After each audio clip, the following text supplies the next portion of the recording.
It's about as far from hell as you can get. This ship is heaven. Dr. Odyssey is not what it seems. Joshua Jackson plays the new doctor on a cruise ship, but he's not some random healthcare provider.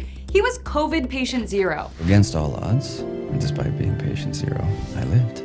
In the pilot, Max tells Nurse Avery that he recovered after a long fight with the illness, but what if he hasn't? Here's our theory. Max never beat COVID. He's stuck in a coma, hanging somewhere between dead and alive. Total darkness, just black.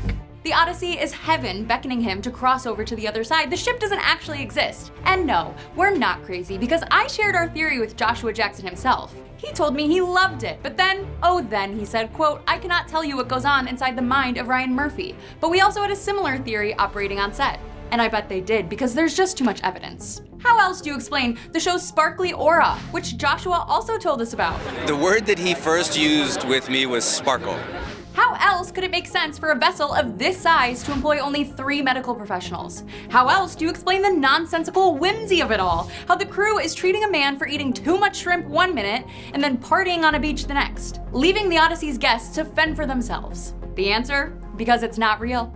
And here are the bullet points. In the series premiere, Captain Massey literally says that the Odyssey is about as far from hell as you can get. This ship is heaven.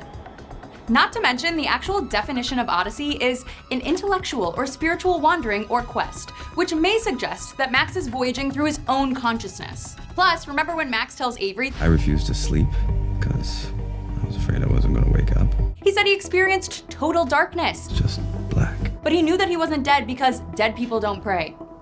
Still not convinced? ABC practically confirmed our theory in its own promos, using songs like the Beach Boys' Wouldn't It Be Nice? Wouldn't it be nice if we could wake up in the morning when the day is new? And isn't it odd that Max's coworkers have started to call him Dr. Odyssey? Tension in the medical suite, Dr. Odyssey? I, for one, have never called my primary care physician Dr. Mount Sinai. It seems the crew is not only welcoming Max to the ship, but also stripping him of his humanness, because in heaven, what's a name, really? Plus, we can't be the only ones who notice that the crew leaves the boat by what can only be described as a stairway to heaven. So what are your theories? Let us know in the comments.